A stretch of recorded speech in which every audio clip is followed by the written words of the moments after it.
Cape York is known for having beautiful beaches, great four-wheel drive tracks and cattle stations, but it is also known for its extreme weather events. Tropical cyclones are frequent during the wet season and can be incredibly damaging to local roads. As much of Cape York's roads are unsealed, much of the road surface is washed away, where it collects in catchments and river systems, resulting in an enormous environmental impact on the local ecology. Hello, my name is Daniel Coburn and I am a first-year engineering student from Swinburne University.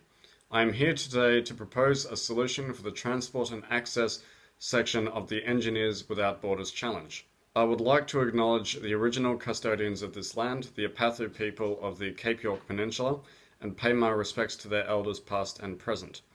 I would also like to acknowledge the culture and their continual contribution to their communities. The question put forward to me by the challenge is, how might we use alternative road design techniques to minimize the environmental damage caused by unsealed roads during the wet season in Cape York? Who is this design aimed at? The culvert road design is used to benefit all members of the community. This is because it allows the road to remain open year-round, benefiting members of the community that need to travel long distances for work or supplies, and it also keeps the roads open for emergency services, resulting in shorter response times. The design is also aimed at the First Peoples of the region, as they have a deeper connection with the land and do not wish to see their country damaged environmentally. The project is also aimed at employing locally trained Aboriginal and Torres Strait Islanders to help in the construction of the road in order to close the gap and allow for more community engagement. So what is this design and what is its function? The design's function is able to transport water from one side of the road to the other with minimal damage to the road structure. The benefits of this design are it allows water to travel underneath the road's surface, reducing the environmental impact of road erosion.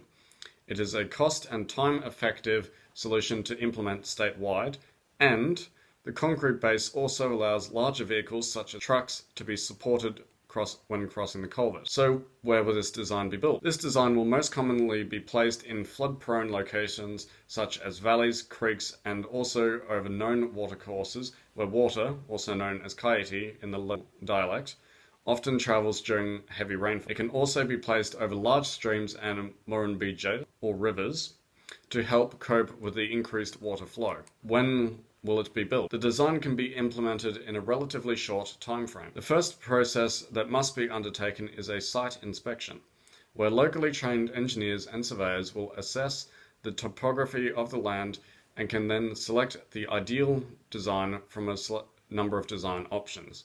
This design is then sent off to a variety of concrete manufacturers to precast the concrete base in order to speed up the production time and reduce material impurities. The supply order also goes to the local limestone quarries for the exact amount of material required to pave the road and the section of the culvert. Once on site, the materials can then be assembled and placed, with the total construction time being as short as 4 days.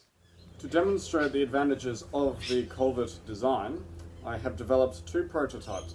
The prototype on my left is the standard gravel road. So this is a gravel road with a gravel sub-base and a gravel surface. This is the current solution in Cape York. This is the culvert road with 3 culvert barrels and a limestone surface. And in order to test how well it deals with rerouting kaiti water, I shall test it by squirting it with a simple garden hose. Firstly, test the current solution in Cape York. And now for the culvert. As you can see, there is a large amount of gravel which was swept away by that water blast. Whereas the culvert, none of the limestone on the top surface was washed away, simply due to the existence of the culvert barrel, proving it is a more efficient design for rerouting water passage. Materials are then transported on site and then can be constructed with the assistance of mobile heavy lift cranes.